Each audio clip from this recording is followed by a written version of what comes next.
सदाशिवसमारम्भां श्रीशङ्कराचार्यमध्यमाम् अस्मदाचार्यपर्यन्तां वन्दे गुरुपरम्पराम्। ध्येयं सदा परिभवग्नमभीष्टदोहं तीर्थास्पदं शिवविरञ्चिनुतं शरण्यं विद्यार्थिहं प्रणतपालभवाब्धिपोतं वन्दे महापुरुषते चरणारविन्दं। सच्चिदानन्दरूपाय विश्वोत्पत्त्यादिहेतवे तापत्रय विनाशाय श्रीकृष्णाय वयं नुमः। आप सभी का स्वागत है आज की हमारी शास्त्र दिन की कक्षा में, जहां हम अध्ययन कर रहे हैं महाभारत। इसके पूर्व की जो कक्षा थी उसमें हमने अध्ययन किया कि अर्जुन जो है कौरव सेना के साथ युद्ध कर रहे हैं। इस समय वो अज्ञातवास में है और उनका अज्ञातवास का समय समापन हो गया है। सभी महारथी भीष्म, कर्ण, कृपाचार्य, द्रोणाचार्य, दुर्योधन इत्यादि उनके साथ युद्ध करते हैं, लेकिन वो सभी को सम्मोहित करके वहां से राजा विराट की गायें, जिनको कौरवों ने चुरा लिया था, हरण कर लिया था, उनको वापस ले आते हैं। और यहाँ पहुंचने पर हम देखते हैं कि जो राजा विराट हैं वो भी युधिष्ठिर, जो कि भेष बदल के कंक के रूप में थे, त्रिगर्त देश के राजाओं को हराकर महल में पहुंचते हैं, जहां उन्हें पता चलता है कि उनका बेटा अकेला ही बृहणलला के साथ युद्ध के लिए गया है। तो वो क्रोधित होते हैं, परंतु युधिष्ठिर बृहणलला की प्रशंसा करते हैं, जिससे राजा उन पर क्रोधित हो जाते हैं और उन्हें पांसा फेंक कर, वो जो जुआ खेलते थे, पांसा फेंक कर उनको मारते हैं। इससे उन्हें चोट लगती है, रक्त भी आता है। तो युधिष्ठिर मना करते हैं कि अर्जुन को, यानी बृहणलला को, अंदर लेके मत आना अभी, क्योंकि अगर वो मेरे रक्त को देखेगा तो उसने ऐसी प्रतिज्ञा कर रखी है कि जो भी मेरे भाई का रक्त निकालेगा वो उसका वध कर देगा।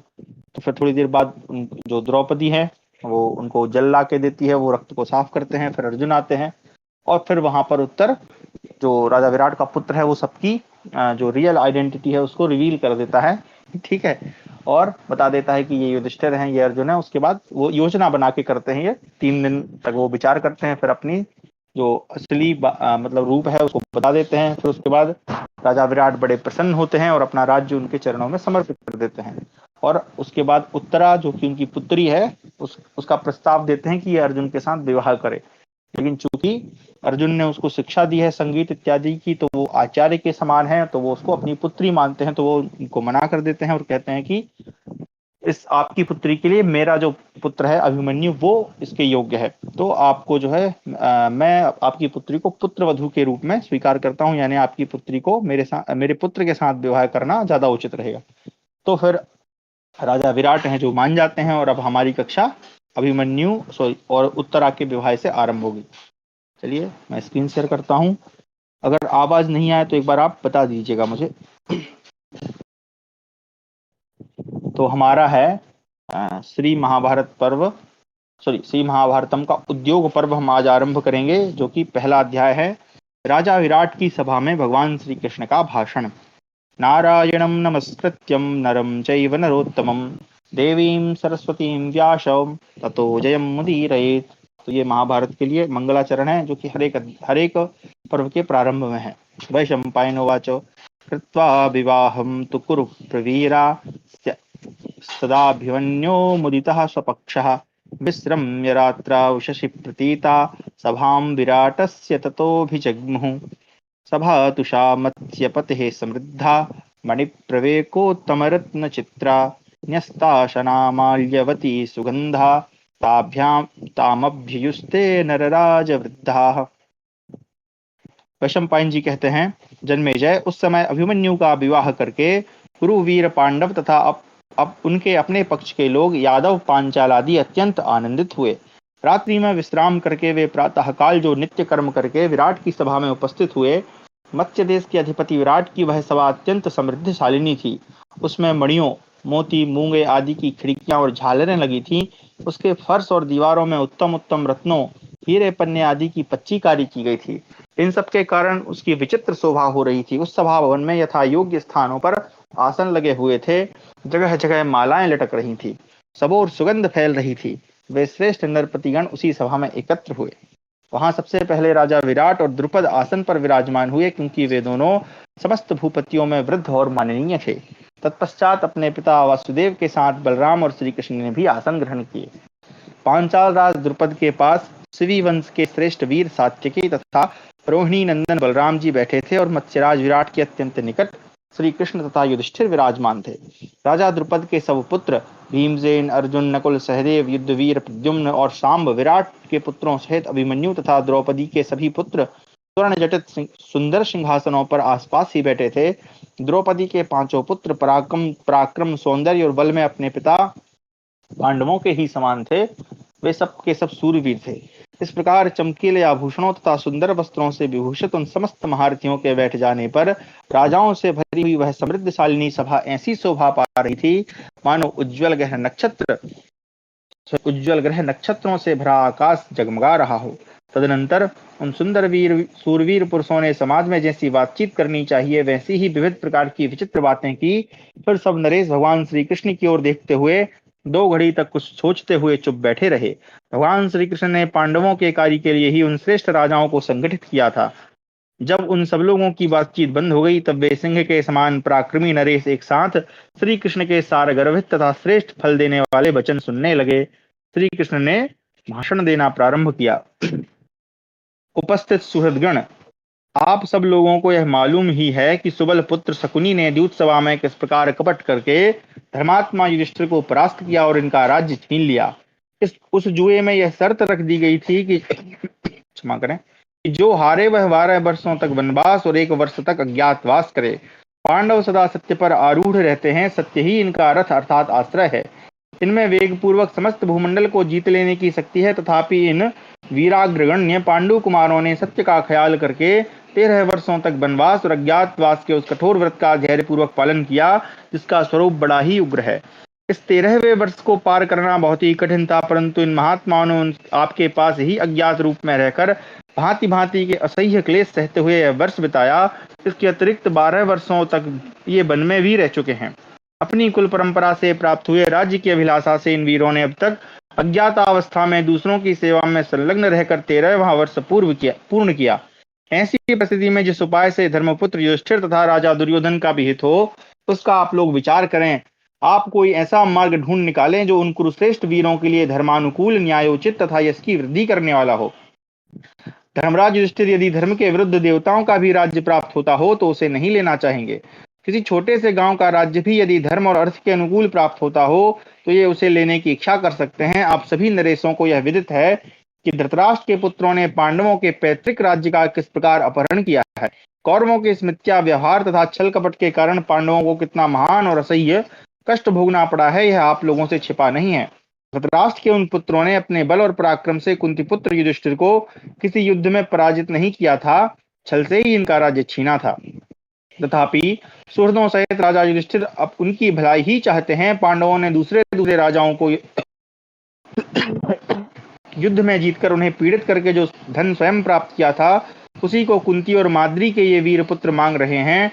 जब पांडव बालक थे, अपना हित अहित कुछ नहीं समझते थे, तभी इनके राज्य को हर लेने की इच्छा से उन उग्र प्रकृति के दुष्ट शत्रुओं ने संघबद्ध होकर भांति भांति के षड्यंत्रों द्वारा इन्हें मार डालने की पूरी चेष्टा की थी। ये सब बातें आप लोग अच्छी तरह जानते होंगे। अतः सभी सभासद कौरवों के बड़े हुए लोभ को, युधिष्ठिर की धर्मज्ञता को तथा इन दोनों के पारस्परिक संबंध को देखते हुए अलग अलग एक मत से भी कुछ निश्चय करें। ये पांडवगण सदा ही सत्यपरायण होने के कारण पहले की हुई प्रतिज्ञा का यथावत पालन करके हमारे सामने उपस्थित हैं। यदि अब भी धृतराष्ट्र के पुत्र इनके साथ विपरीत व्यवहार ही करते रहेंगे, इनका राज्य नहीं लौटाएंगे तो पांडव उन सबको मार डालेंगे। कौरव लोग पांडवों के कार्य में विघ्न डाल रहे हैं और उनकी बुराई पर ही तुले हुए हैं। यह बात निश्चित रूप से जान लेने पर सुहृदों और संबंधियों को उचित है कि वे उन दुष्ट कौरवों को इस प्रकार अत्याचार करने से रोकें। यदि धृतराष्ट्र के पुत्र इस प्रकार युद्ध छेड़कर इन पांडवों को सताएंगे तो उनके बाध्य करने पर ये भी डटकर युद्ध में उनका सामना करेंगे और उन्हें मार गिराएंगे। संभव है आप लोग सोचते होंगे कि ये पांडव अल्पसंख्यक होने के कारण उन पर विजय पाने में समर्थ नहीं है, तथापि ये सब लोग अपने हितैषी सुहृदों के साथ मिलकर शत्रुओं के विनाश के लिए प्रयत्न तो करेंगे ही, तथा इन्हें आप लोग दुर्बल न समझें। युद्ध का भी निश्चय कैसे किया जाए, क्योंकि दुर्योधन के भी मत का भी ठीक ठीक पता नहीं कि वह क्या करेगा। शत्रु पक्ष का विचार जाने बिना आप लोग कोई ऐसा निश्चय कैसे कर सकते हैं जिसे अवश्य ही कार्य रूप में परिणत किया जा सके। अतः मेरा विचार है, यहाँ से कोई धर्मशील पवित्र आत्मा कुलीन और सावधान पुरुष दूत बनकर वहां जाए। वह दूत ऐसा होना चाहिए जो उनके जोश तथा रोष को शांत करने में समर्थ हो और उन्हें युधिष्ठिर को इनका आधा राज्य देने के लिए विवश कर सके। राजन, भगवान श्री कृष्ण का धर्म और अर्थ से युक्त मधुर एवं वह पक्ष के लिए समान रूप से हितकर वचन सुनकर उनके बड़े भाई बलराम जी ने उस भाषण की भूरी भूरी प्रशंसा करके अपना वक्तव्य आरंभ किया। इस प्रकार हमारा पहला अध्याय समाप्त हुआ। दूसरा अध्याय बलराम जी का भाषण। बलदेवोवाच श्रुतं भवद्भिः पूर्वजस्य वाक्यं यथा धर्मवर्थवच्च अज्ञातशत्रोश्च हितं च दुर्योधनस्यापि तथैव राज्ञः अर्धं हि राज्यस्य विसृज्य वीरः कुन्तीसुतास्तस्य कृते यतन्ते प्रदाय चार्धं धृतराष्ट्रपुत्रः सुखी सहास्माभिधृतीव मोदेत। बलदेव जी बोले, सज्जनों, गदाग्रज श्री कृष्ण ने जो कुछ धर्मानुकूल तथा अर्थ सम्मत संभाषण किया है उसे आप सब लोगों ने सुना है। इसी में अजात शत्रु युधिष्ठिर का भी हित है तथा ऐसा करने से ही राजा दुर्योधन की भलाई है। वीर कुंती कुमार आधा राज्य छोड़कर केवल आधे के लिए ही प्रयत्नशील हैं। दुर्योधन भी पांडवों को आधा राज्य देकर हमारे साथ स्वयं भी सुखी और प्रसन्न होगा। पुरुषों में श्रेष्ठ वीर पांडव आधा राज्य पाकर दूसरे पक्ष की ओर से अच्छा वर्ताव होने पर अवश्य ही शांत, लड़ाई झगड़े से दूर रहकर कहीं सुखपूर्वक निवास करेंगे। इससे कौरवों को शांति मिलेगी और प्रजावर्ग का भी हित होगा। यदि दुर्योधन का भी विचार जानने के लिए युधिष्ठिर के संदेश को उसके कानों तक पहुंचाने के लिए तथा कौरव पांडवों में शांति स्थापित करने के लिए कोई दूत जाए तो यह मेरे लिए बड़ी प्रसन्नता की बात होगी। वह दूत वहां जाकर कुरुवंश के श्रेष्ठ वीर भीष्म, महानुभाव धृतराष्ट्र, द्रोण, अश्वत्थामा, विदुर, कृपाचार्य, शकुनी, कर्ण तथा दूसरे सब धृतराष्ट्र पुत्र जो शक्तिशाली, वेदज्ञ, स्वधर्मनिष्ठ, लोक प्रसिद्ध वीर, विद्यावृद्ध और वयोवृद्ध है, उन सबको आमंत्रित करे और इन सब के आ जाने पर तथा नागरिकों तथा बड़े बूढ़ों के सम्मिलित होने पर वह दूत विनय पूर्वक प्रणाम करके ऐसी बात कहे जिससे युधिष्ठिर के प्रयोजन की सिद्धि हो। किसी भी दशा में कौरवों को उत्तेजित या कुपित नहीं करना चाहिए, क्योंकि उन्होंने बलवान होकर ही पांडवों के राज्य पर अधिकार जमाया है। युधिष्ठिर भी सर्वथा निर्दोष नहीं है, क्योंकि ये जुए को प्रिय मानकर उसमें आसक्त हो गए थे, तभी इनके राज्य का अपहरण हुआ है। अजमीर वंशी कुरुश्रेष्ठ युधिष्ठिर जुए का खेल नहीं जानते थे, इसलिए समस्त सुरदों ने इन्हें मना किया था, परंतु इन्होंने किसी की बात नहीं मानी। दूसरी ओर गांधार राज का पुत्र शकुनी जुए के खेल में निपुण था। यह जानते हुए भी उसी के साथ ये बारंबार खेलते रहे। इन्होंने कर्ण और दुर्योधन को छोड़कर शकुनी को ही अपने साथ जुआ खेलने के लिए ललकारा था। उस सभा में दूसरे भी हजारों जुआरी मौजूद थे जिन्हें युधिष्ठिर जीत सकते थे, परंतु उन सबको छोड़कर इन्होंने सुबल पुत्र को ही बुलाया, इसलिए उस जुए में इनकी हार हुई। जब ये खेलने लगे और प्रतिपक्षी की ओर से फेंके हुए पासे जब बराबर इनके प्रतिकूल पड़ने लगे, तब ये और भी रोषावेश में आकर खेलने लगे। इन्होंने हठपूर्वक खेल जारी रखा और अपने को हराया।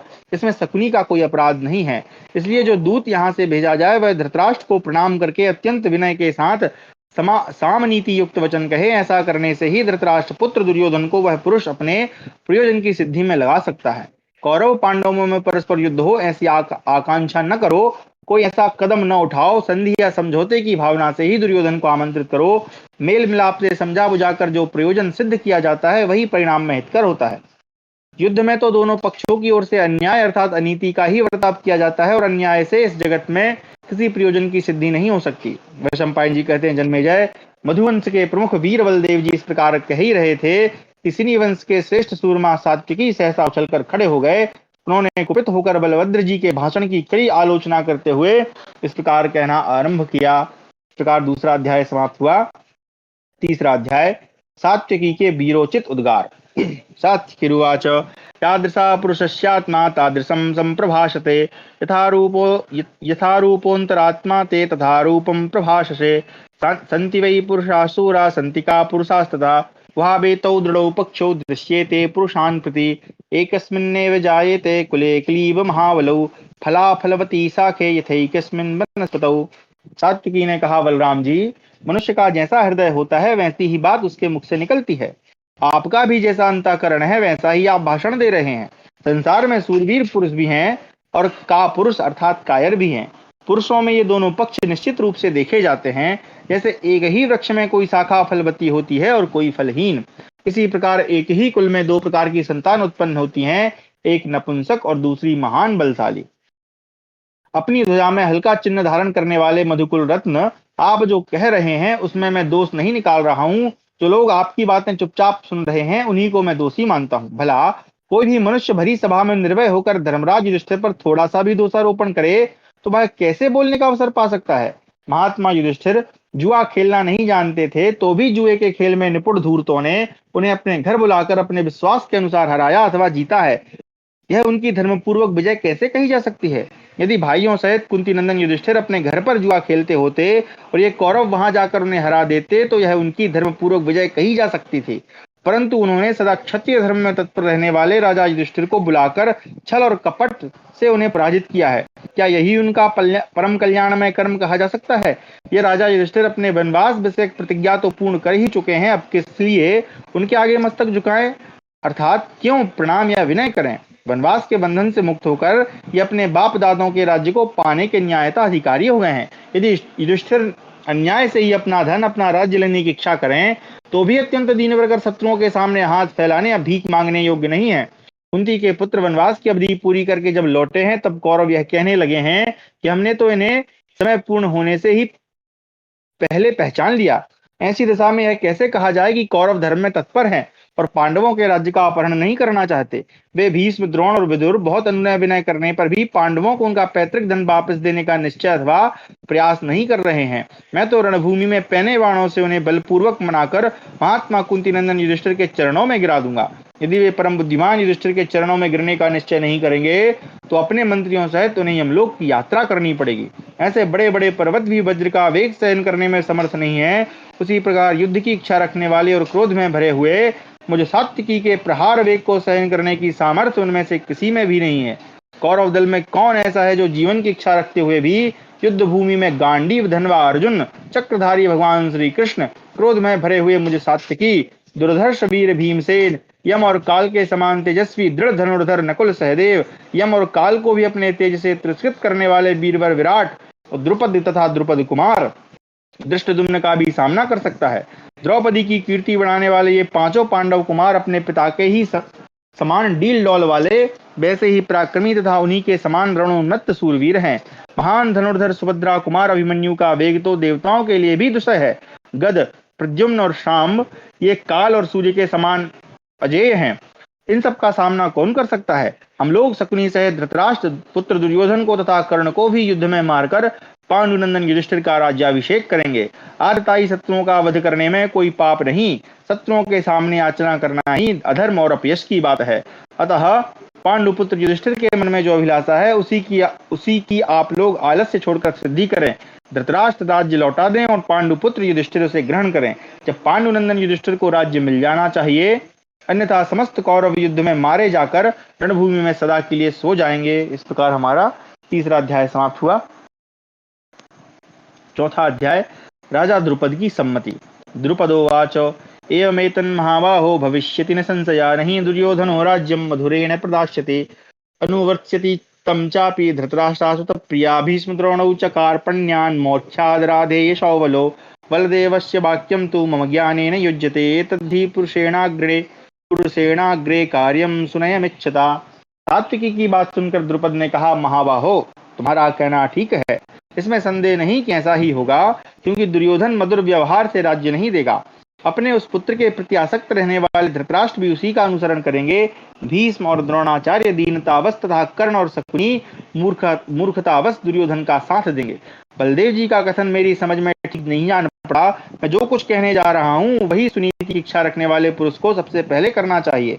धृतराष्ट्र पुत्र दुर्योधन से मधुर अथवा नम्रतापूर्ण वचन कहना किसी प्रकार उचित नहीं है। मेरा ऐसा मत है कि वह पापपूर्ण विचार रखने वाला है अतः मृदु व्यवहार से बस में आने वाला नहीं है। जो पापात्मा दुर्योधन के प्रति मृदु वचन बोलेगा वह मानो गधे के प्रति कोमलतापूर्ण व्यवहार करेगा और गायों के प्रति कठोर बर्ताव। पापी एवं मूर्ख मनुष्य मृदु वचन बोलने को शक्तिहीन समझता है और कोमलता का बर्ताव करने पर यह मानने लगता है कि मैंने इसके धन पर विजय पा ली। हम आपके सामने जो प्रस्ताव ला रहे हैं इसी को संपन्न करेंगे और इसी के लिए यहाँ प्रयत्न किया जाना चाहिए। हमें अपने मित्रों के पास यह संदेश भेजना चाहिए कि वे हमारे लिए सैन्य संग्रह का उद्योग करें। भगवान, हमारे शीघ्रगामी दूत शल्य, धृष्टकेतु, जयसेन और समस्त कैकेयी राजकुमारों के पास जाएं। निश्चय ही दुर्योधन भी सबके यहाँ संदेश भेजेगा। श्रेष्ठ राजा जब किसी द्वारा पहले सहायता के लिए निमंत्रित हो जाते हैं, तब प्रथम निमंत्रण देने वाले की ही सहायता करते हैं। अतः सभी राजाओं के पास पहले ही अपना निमंत्रण पहुंच जाए, इसके लिए शीघ्रता करो। मैं समझता हूँ हम सब लोगों को महान कार्य का भार वहन करना है। राजा शल्य तथा उसके अनुगामी नरेशों के पास शीघ्र दूत भेजे जाएं। पूर्व समुद्र के तटवर्ती राजा भगदत्त के पास भी दूत भेजना चाहिए। भगवान, इसी प्रकार अमितौजा, उग्र, हार्दिक यानी कृतवर्मा, अंधक, दीर्घ प्रज्ञ तथा सूरवीर रोचमान के पास भी दूतों को भेजना आवश्यक है। बृहंत को भी बुलाया जाए। राजा सेना, बिंदु सेन, जित, प्रतिविंध्य, चित्रवर्मा, सुवास्तुक, वाहलीक, मुंजकेश, चैद्यराज, सुपार्श्व, सुबाहु, महारथी, पौरव, नरेश, पल्लवराज तथा दरद देश के नरेश भी निमंत्रित किए जाने चाहिए। सुरारी, नदीज, भूपाल, कर्णवेष्ट, नीलवीर, धर्मा, पराक्रमी, भूमिपाल, दुर्जय, दंत वक्त्र, रुक्मी, जन्मेजय, आषाढ़, वायुवेग, राजा पूर्वपाली, भूरि तेजा, देवक पुत्रों सहित एकलव्य, कृष देश के बहुत से नरेश पराक्रमी, क्षेम, धूर्ति, काम्बोज नरेश, ऋषिक देश के राजा, पश्चिम द्वीप वासी नरेश, जयसेन, काश्य, पंचनद प्रदेश के राजा दुर्धर्ष, क्राथ पुत्र, पर्वतीय नरेश, राजा जनक के पुत्र सुशर्मा, जनक के पुत्र अलग है और सुशर्मा अलग है, मणिवान, योति मत्सक, पांसु राज्य के अधिपति, पराक्रमी, धृष्ट केतु, तुंड, दंडधार, वीरशाली, बृहत्सेन, अपराजित, निषादराज, श्रेणीमान, वशुमान, बृहदबल, महौजा, शत्रुनगरी पर विजय पाने वाले बाहु पुत्र सह पराक्रमी राजा समुद्रसेन, उद्भव, क्षेमक राजा वाटधान, श्रुतायु, दृढ़ायु, पराक्रमी साल्वपुत्र, कुमार तथा युद्ध दुर्मद कलिंगराज, इन सब के पास शीघ्र ही रण निमंत्रण भेजा जाए। मुझे यही ठीक जान पड़ता है मत्स्यराज। ये मेरे पुरोहित विद्वान ब्राह्मण हैं, इन्हें धृतराष्ट्र के पास भेजिए और वहां के लिए उचित संदेश दीजिए। दुर्योधन से क्या कहना है, शांतनु भीष्म जी से किस प्रकार बातचीत करनी है, धृतराष्ट्र को क्या संदेश देना है तथा रथियों में श्रेष्ठ द्रोणाचार्य से किस प्रकार वार्तालाप करना है, यह सब उन्हें समझा दीजिए। इस प्रकार हमारा चौथा अध्याय समाप्त हुआ। पांचवा अध्याय भगवान श्री कृष्ण का द्वारकागमन, विराट और द्रुपद के संदेश से राजाओं का पांडव पक्ष की ओर से युद्ध के लिए आगमन। वासुदेवोवाच उपपन्नम विदं वाक्यम सोमकानां धुरंधरे अर्थ सिद्धिकरं राज्ञा पांडवस्यामितौजसा एतच्च पूर्वं कार्यानः सुनीतमभिकांक्षिताम् अन्यथा ह्याचरन् कर्म पुरुषा स्यात् सुबालिशः किं तु संबंधकं तुल्यम् अस्माकं कुरु पाण्डुषु यथेष्टं वर्तमानेषु पांडवेषु च तेषु च। तत्पश्चात भगवान श्री कृष्ण ने कहा, सभासदों, सोमक वंश की धुरंधर वीर महाराज द्रुपद ने जो बात कही है वही उन्हीं के योग्य है। इसी से अमित तेजस्वी पांडुनंदन राजा युधिष्ठिर के अभीष्ट कार्य की सिद्धि हो सकती है। हम लोग सुनीति की इच्छा रखने वाले हैं, अतः हमें सबसे पहले यही कार्य करना चाहिए। जो अवसर के विपरीत आचरण करता है वह मनुष्य अत्यंत मूर्ख माना जाता है। परंतु हम लोगों का कौरवों और पांडवों से सदा एक सा संबंध है। पांडव और कौरव दोनों ही हमारे यथा योग्य अनुकूल वर्ताव करते हैं। इस समय हम और आप लोग विवाहोत्सव में निमंत्रित होकर आए हैं। विवाह कार्य संपन्न हो गया है, अतः हम अब प्रसन्नता पूर्वक अपने अपने घरों को लौट जाएंगे। आप समस्त राजाओं में अथवा शास्त्र ज्ञान दोनों ही दृष्टियों में सबकी अपेक्षा बड़े हैं, इसमें संदेह नहीं कि हम सब लोग आपके शिष्य के समान हैं। राजा धृतराष्ट्र भी सदा आपको विशेष आदर देते हैं। आचार्य द्रोण और कृप दोनों के आप सखा हैं, अतः आप ही आज पांडवों की कार्य सिद्धि के अनुकूल संदेश भेजिए। आप जो भी संदेश भेजेंगे वह सब हम लोगों का निश्चित मत होगा। यदि कुरुश्रेष्ठ दुर्योधन न्याय के अनुसार शांति स्वीकार करेगा तो कौरव और पांडवों में परस्पर बंधु जनोचित सौहार्द महान संहार न होगा। यदि धृतराष्ट्र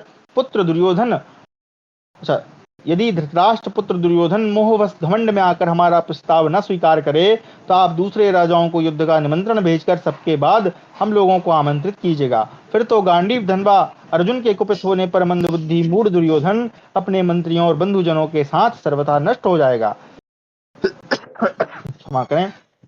वैशंपायन जी कहता, जन्मेजय, तदंतर राजा विराट ने सेवक वृंद तथा बांधवों सहित विष्णुकुल नंदन भगवान श्री कृष्ण का सत्कार करके उन्हें द्वारका जाने के लिए विदा किया।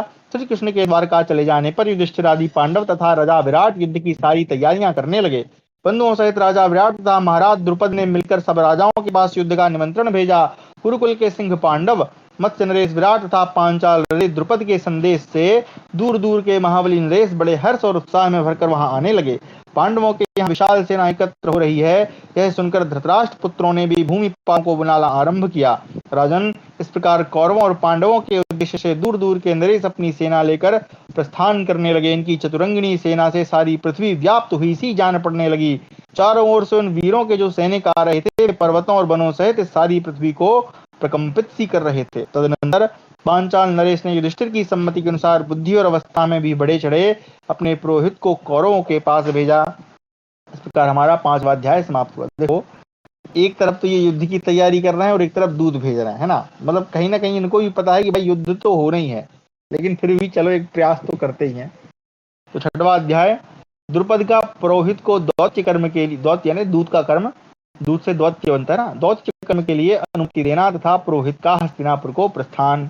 द्रुपदोवाच भूतानां प्राणिनः श्रेष्ठा प्राणिनां बुद्धिजीविना बुद्धिमत्सु न शास्त्रेष्ठा नरेष्वपि द्विजातयः द्विजेषु वैद्यः श्रेयांसो वैद्येषु कृतबुद्धिषु कर्तारः कर्तृषु ब्रह्मवादिनः सा भवान् कृतबुद्धीनां प्रधानम् इति मे मति कुलेन च विशिष्टोऽस्ति वयसा च श्रुतेन च। ये 2 चीजें ध्यान से सुनिएगा। राजा द्रुपद ने पुरोहित से कहा, पुरोहित जी, समस्त भूतों में प्राणधारी श्रेष्ठ हैं, प्राणधारियों में बुद्धिजीवी श्रेष्ठ हैं, बुद्धिजीवी प्राणियों में भी मनुष्य और मनुष्यों में भी ब्राह्मण श्रेष्ठ माने गए हैं। ब्राह्मणों में विद्वान और विद्वानों में सिद्धांत के जानकार, सिद्धांत के ज्ञाताओं में भी तदनुसार आचरण करने वाले पुरुष तथा उनमें भी ब्रह्मवेत्ता श्रेष्ठ हैं। मेरा ऐसा विश्वास है कि आप सिद्धांत वेत्ताओं में प्रमुख हैं। आपका कुल तो श्रेष्ठ है ही, अवस्था अथवा शास्त्र ज्ञान में भी आप बढ़े चढ़े हैं। आपकी बुद्धि शुक्राचार्य और बृहस्पति के समान है। दुर्योधन का आचार विचार जैसा है वैसा आपको ज्ञात ही है। कुंती पुत्र पांडुनंदन युधिष्ठिर का आचार विचार भी आप लोगों से छिपा नहीं है। धृतराष्ट्र जानकारी में शत्रुओं ने पांडवों को ठगा है। विदुर जी के अनुनय विनय करने पर भी धृतराष्ट्र अपने पुत्र का ही अनुसरण कर रहे हैं। शकुनी ने स्वयं जुए के खेल में प्रवीण होकर यह जानते हुए भी कि युधिष्ठिर जुए के खिलाड़ी नहीं है, वे क्षत्रिय धर्म पर चलने वाले शुद्धात्मा पुरुष हैं, उन्हें समझ बूझकर जुए के लिए बुलाया।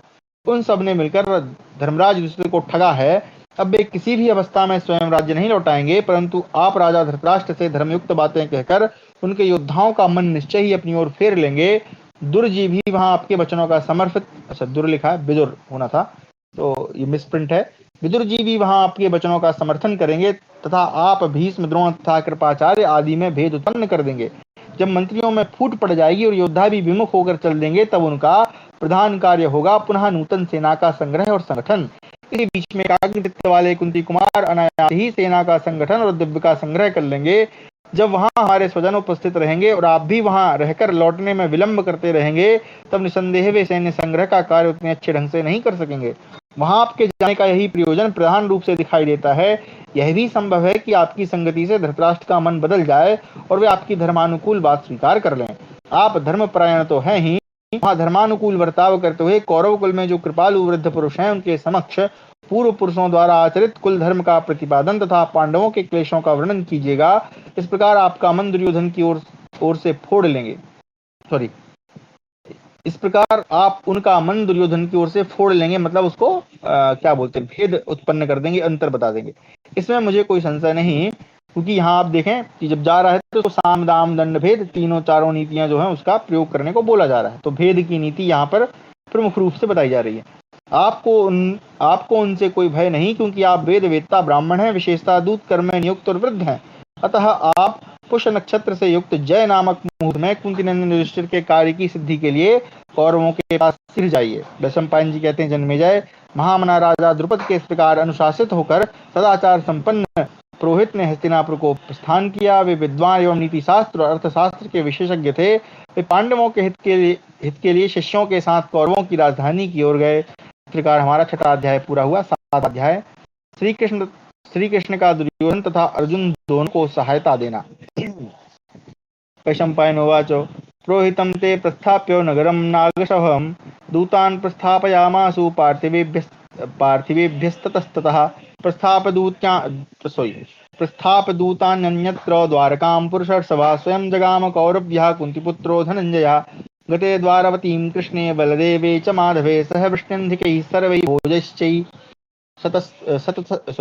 सततस्तदा विषम पायन जी कहते हैं, जन्मेजय पुरोहित को हस्तिनापुर भेजकर पांडव लोग यत्र तत्र राजाओं के यहाँ अपने दूतों को भेजने लगे। अन्य सब स्थानों में दूत भेजकर कुरुकुल नंदन कुंती पुत्र श्रेष्ठ धनंजय स्वयं द्वारकापुरी को गए। जब मधुकुल नंदन श्री कृष्ण और बलभद्र सैकड़ों वृष्णि अंधक और भोजवंशी यादवों को साथ ले द्वारिकापुरी की ओर चले थे, तभी धृतराष्ट्र पुत्र राजा दुर्योधन ने अपने नियुक्त किए हुए गुप्तचरों से पांडवों की सारी चेष्टाओं का पता लगा लिया था। जब उसने सुना कि श्री कृष्ण विराट नगर से द्वारका को जा रहे हैं, तब वह वायु के समान वेगवान उत्तम अश्वत्थ एक छोटी सी सेना के साथ द्वारकापुरी को चल दिया।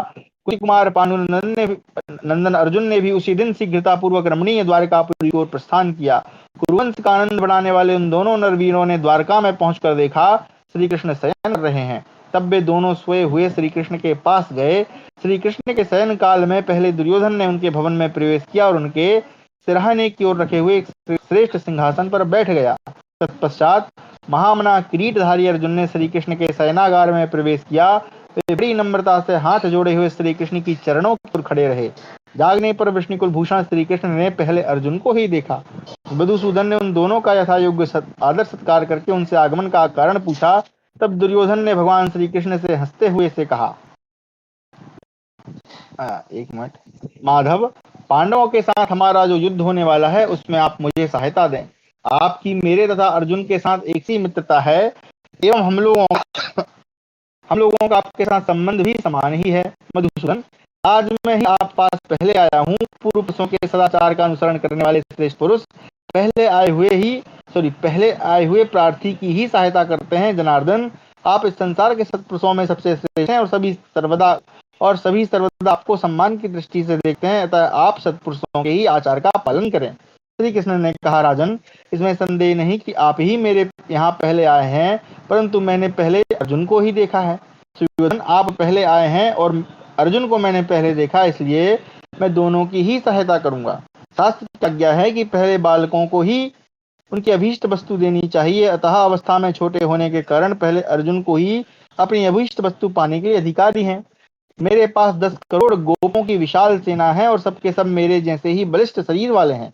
उन सबकी नारायण संज्ञा है, मतलब उनकी जो सेना उसको नारायण कहते हैं। वे सभी युद्ध में डटकर लोहा लेने वाले हैं।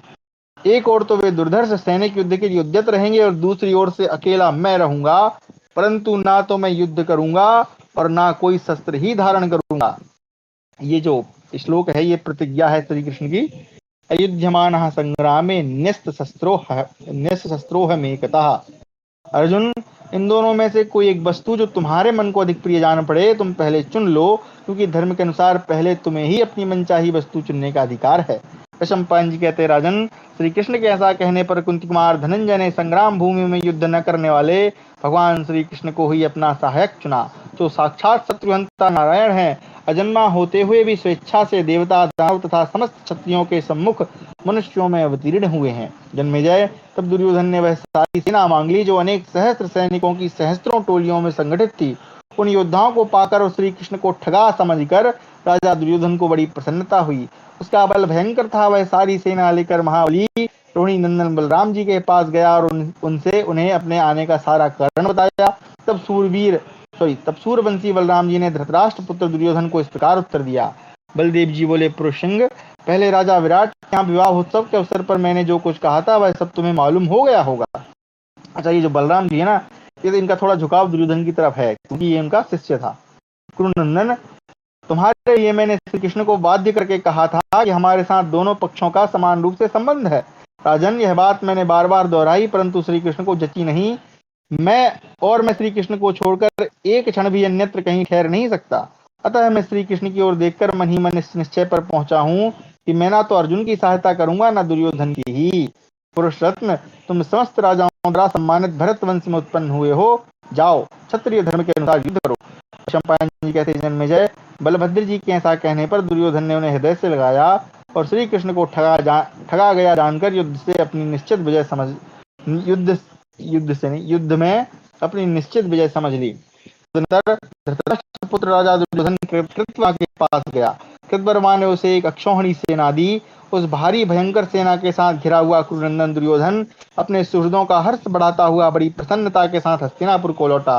दुर्योधन के चले जाने पर पीताम्बरधारी जगत सृष्टा जनार्दन श्री कृष्ण ने अर्जुन से कहा, पार्थ मैं तो युद्ध करूंगा नहीं, फिर तुमने क्या सोच समझकर मुझे चुना है? अर्जुन बोले, भगवान आप अकेले ही सबको नष्ट करने में समर्थ हैं, इसमें तनिक भी संशय नहीं। पुरुषोत्तम, आपकी ही कृपा से मैं भी अकेला ही उन शत्रुओं का संहार करने में समर्थ हूँ, परंतु आप संसार में यशस्वी हैं, आप जहां भी रहेंगे वह आपका इससे ही आपका अनुसरण करेगा। मुझे भी इसकी इच्छा ही है, इसलिए मैंने आपका वर्ण किया। मेरे मन में बहुत दिनों से यह अभिलाषा थी कि आपको अपना सारथी बनाऊं, अपने जीवन रथ की बागडोर आपके हाथों में सौंप दूं। मेरी इस चिरकालिक अभिलाषा को आप पूर्ण करें। यहाँ पे गीता जी के कुछ चित्र दिए हैं, सुंदर से, बड़े रंगीन।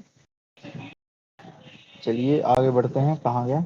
हाँ, भगवान श्री कृष्ण ने कहा, पार्थ तुम जो शत्रुओं पर विजय पाने में मेरे साथ स्पर्धा रखते हो, यह तुम्हारे लिए ठीक ही है। मैं तुम्हारा सारथ्य करूंगा, तुम्हारा मनोरथ यह पूर्ण हो। वैशंपायन जी कहते हैं, जन्मेजय, इस प्रकार अपनी इच्छा पूर्ण होने से प्रसन्न हुए अर्जुन श्री कृष्ण के सहित मुख्य मुख्य दशारवंशी यादवों से घिरे हुए पुनः युधिष्ठिर के पास आए।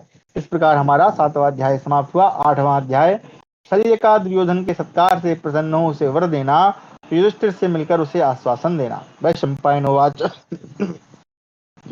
शल्यः श्रुत्वा तु दूतानां सैन्येन महताभ्यता अभ्ययात् पाण्डवान् राजन् सह पुत्रैः महारथैः तस्य सेनानिवेशोऽभूत् दध्यर्धमिवयोजनम्। तदा हि विपुलां सेनां बिभर्ति सा नरसभा। अक्षौहिणीपतिराजन् महावीर पराक्रमा विचित्र कवचः सूरा विचित्र ध्वजकारमुकः। ये सल्लू याद रखिए, बहुत बड़ा महारथी है। आगे इसका वर्णन आएगा युद्ध के समय पे। वैशंपायन जी कहते हैं, जन्मेजय, पांडवों के दूतों के मुख से उनका संदेश सुनकर राजा शल्य अपने महारथी पुत्रों के साथ विशाल सेना से घिरकर पांडवों के पास चले।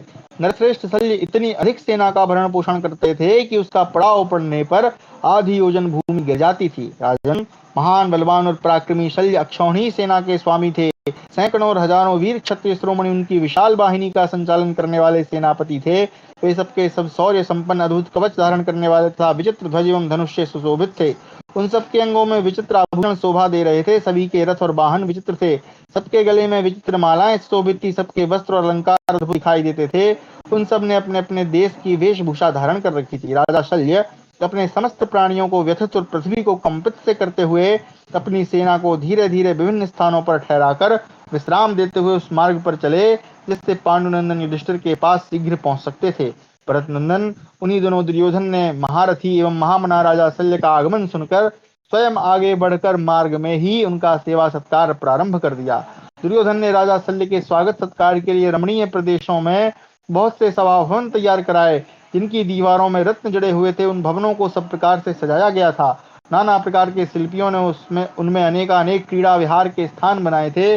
वहाँ भांति भांति के वस्त्र, मालाएं, खाने पीने के सामान तथा सत्कार की अन्यान्य वस्तुएं रखी गई थी। अनेक प्रकार के कुएं तथा भांति भांति की बावड़ियां बनाई गई थी जो हृदय के हर्ष को बढ़ा रही थी। बहुत से ऐसे ग्रह बने थे जिनमें जल की विशेष सुविधा सुलभ की गई थी। सब और विभिन्न स्थानों में बने हुए उन सभा भवनों में पहुंचकर राजा शल्य दुर्योधन के मंत्रियों द्वारा देवताओं की भांति पूजित होते थे।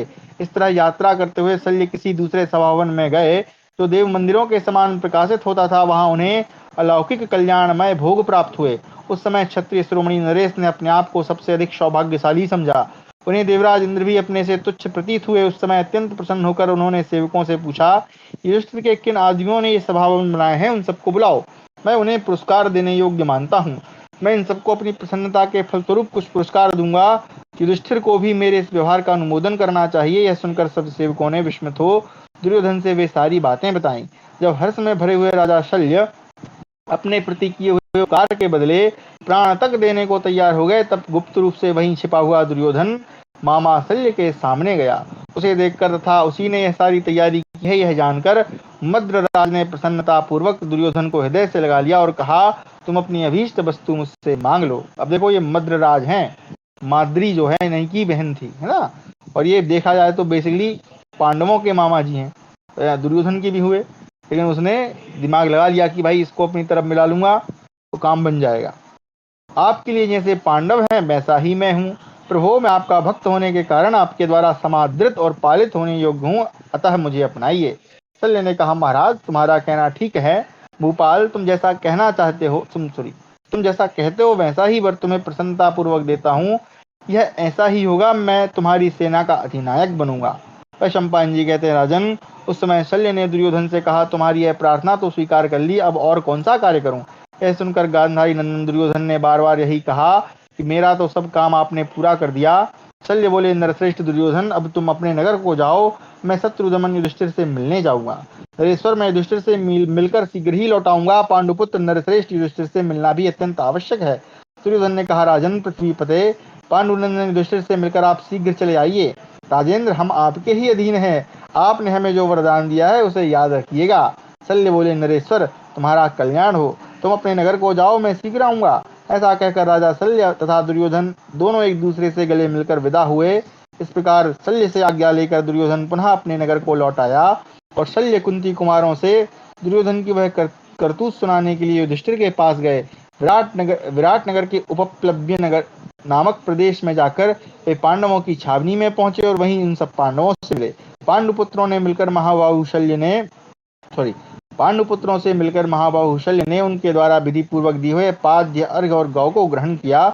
तत्पश्चात शत्रुसूदन मद्राज शल्य ने कुशल प्रश्न के अंतर बड़ी प्रसन्नता के साथ राजा युधिष्ठिर को हृदय से लगाया। इसी प्रकार उन्होंने हर्ष में भरे हुए भाई भीमसेन, अर्जुन तथा अपनी बहन के दोनों जुड़वे पुत्रों नकुल सहदेव को भी गले लगाया। भारत, तदनंतर द्रौपदी, सुभद्रा तथा अभिमन्यु ने महाबाहु शल्य के पास आकर उन्हें प्रणाम किया। उस समय उदारचिता धर्मात्मा पांडुपुत्र युधिष्ठिर ने दोनों हाथ जोड़कर शल्य से कहा। युधिष्ठिर बोले, राजन, आपका स्वागत है, इस आसन पर विराजिए। वैशंपायन जी कहते हैं, जन्मेजय, तब राजा शल्य स्वर्ण के श्रेष्ठ सिंहासन पर विराजमान हुए। उस समय पांडुनंदन युधिष्ठिर ने सबको सुख देने वाले शल्य से कुशल समाचार पूछा। उन समस्त धर्मात्मा पांडवों से घिरकर आसन पर बैठे हुए राजा शल्य युधिष्ठिर से इस प्रकार बोले, कुरुनंदन, तुम कुशल से तो हो ना? विजयी सिर्फ वीरों में श्रेष्ठ नरेश, यह बड़े सौभाग्य की बात है कि तुम वनवास के कष्ट से छुटकारा पा गए। राजन, तुम अपने भाइयों तथा द्रुपद कुमारी कृष्णा के साथ निर्जन वन में निवास करके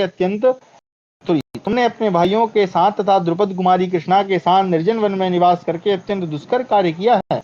भारत, भयंकर अज्ञातवास करके तो तुम लोगों ने और भी दुष्कर कार्य संपन्न किया है। जो अपने राज्य से वंचित हो गया था उसे तो कष्ट ही उठाना पड़ता है, सुख कहाँ से मिल सकता है। शत्रुओं को संताप देने वाले नरेश, दुर्योधन के दिए हुए इस महान दुख के अंत में अब तुम शत्रुओं को मारकर सुख के भागी होगे। महाराज नरेश्वर, तुम्हें लोकतंत्र का सम्यक ज्ञान है, अतः इसलिए तुम में लोभ जनित कोई भी बर्ताव नहीं है। भारत, प्राचीन राजर्षियों के मार्ग का अनुसरण करो। तात युधिष्ठिर, तुम सदा दान और तपस्या और सत्य में ही संलग्न रहो। राजा युधिष्ठिर, क्षमा, इंद्रिय संयम, सत्य, अहिंसा तथा अद्भुत लोक, ये सब तुम में प्रतिष्ठित हैं। महाराज, तुम कोमल, उदार, ब्राह्मण भक्त, दानी तथा धर्मपरायण हो। संसार जिनका साक्षी है, ऐसे बहुत से धर्म तुम्हें ज्ञात हैं। तात परंतप, तुम्हें संपूर्ण जगत का तत्व ज्ञात है। भरतश्रेष्ठ नरेश, तुम इस महान संकट से पार हो गए, यह बड़े सौभाग्य की बात है। राजेंद्र, तुम धर्मात्मा एवं धर्म की निधि हो। हे राजन, तुमने भाइयों सहित अपनी दुष्कर प्रतिज्ञा पूरी कर ली। इस अवस्था में मैं तुम्हें देख रहा हूँ, यह मेरा अहोभाग्य है। वैशंपायन जी कहते हैं, भारत, तदनंतर राजा शल्य ने दुर्योधन के मिलने, सेवा शुश्रूषा करने और उसे अपने वरदान देने की सारी बातें कह सुनाई। युधिष्ठिर बोले, वीर महाराज, आपने प्रसन्न चित्त होकर जो दुर्योधन को उनकी सहायता का वचन दे दिया वह अच्छा ही किया, परंतु पृथ्वीपते आपका कल्याण हो। मैं आपके द्वारा अपना भी एक काम कराना चाहता हूँ। साधु शिरोमणे, वह ना करने योग्य होने पर भी मेरी ओर देखते हुए आपको अवश्य करना चाहिए। वीरवर, सुनिए, मैं वह कार्य आपको बता रहा हूँ। महाराज, आप इस भूतल पर संग्राम में सारथी का काम करने के लिए वसुदेव नंदन भगवान श्री कृष्ण के समान माने गए हैं। हाँ, देखो, मैंने बोला था, सो ध्यान रखिएगा। तो शल्य जो है बहुत बड़ा सारथी था। जब कर्ण और अर्जुन के दई रथ का युद्ध अवसर प्राप्त होगा, उस समय आपको ही कर्ण के सारथी का काम करना पड़ेगा, इसमें नहीं भी संशय नहीं है। देखिए भाई, कृष्ण जी भी श्रेष्ठ हैं और ये भी श्रेष्ठ है, और अर्जुन और कर्ण भी श्रेष्ठ हैं। जब होगा युद्ध तो आमने सामने देखना पड़ेगा। राजन, यदि आप मेरा प्रिय करना चाहते हैं तो उस युद्ध में आपको अर्जुन की रक्षा करनी होगी। आपका कार्य इतना ही होगा कि आप कर्ण का उत्साह भंग करते हैं, वही कर्ण से हमें विजय दिलाने वाला होगा। मामा जी, मेरे लिए यह न करने योग्य कार्य भी करें। शल्य बोले, पांडुनंदन, तुम्हारा कल्याण हो। तुम मेरी बात सुनो। युद्ध में महामना सूत पुत्र कर्ण के तेज और उत्साह को नष्ट करने के लिए तुम जो मुझसे अनुरोध करते हो वह ठीक है। यह निश्चय है कि मैं युद्ध में उसका सारथी होऊंगा। स्वयं कर्ण भी सदा मुझे सारथी कर्म में भगवान श्री कृष्ण के समान समझता है। कुरुश्रेष्ठ, जब कर्ण रणभूमि में अर्जुन के साथ युद्ध की इच्छा करेगा उस समय मैं अवश्य ही उसके प्रतिकूल अहितकर वचन बोलूंगा, जिससे उसका अभिमान और तेज नष्ट हो जाएगा और वह युद्ध में सुखपूर्वक मारा जा सकेगा। पांडुनंदन, मैं तुमसे यह सत्य कहता हूँ। अर्थात तुम मुझसे जो ये जोश कह रहे हो वह अवश्य पूर्ण करूंगा। इसके सिवा और भी जो कुछ मुझसे हो सकेगा तुम्हारा वह प्रिय कार्य अवश्य करूंगा। महातेजस्वी वीर व युधिष्ठिर, तुमने द्यूत सभा में द्रौपदी के साथ जो दुख उठाया है, सूतपुत्र कर्ण ने तुम्हें जो कठोर बातें सुनाई हैं, तथा पूर्व काल में दमयंती ने जैसे अशुभ जैसे दुख भोगा था, उसी प्रकार द्रौपदी ने जटासुर तथा कीचक से जो महान क्लेश प्राप्त किया है, ये सभी दुख भविष्य में तुम्हारे लिए सुख के रूप में परिवर्तित हो जाएगा। इसके लिए तुम्हें खेद नहीं करना चाहिए, क्योंकि विधाता का विधान अति प्रबल होता है। युधिष्ठिर, महात्मा पुरुष भी समय समय पर दुख पाते हैं। पृथ्वीपते देवताओं ने भी बहुत दुख उठाए हैं। भरतवंशी नरेश सुना जाता है कि पत्नी सहित महामना देवराज इंद्र ने भी महान दुख भोगा है। इस प्रकार हमारा 8वां अध्याय समाप्त हुआ। अच्छा, चलिए तो क्षमा चाहेंगे, कक्षा को आज हम यहीं विराम देते हैं, थोड़ा सा कुछ कार्य है। 9वां अध्याय हम कल पढ़ेंगे, जिसमें हम जानेंगे इंद्र के द्वारा त्रिशरा का वध, वृत्रासुर की उत्पत्ति तथा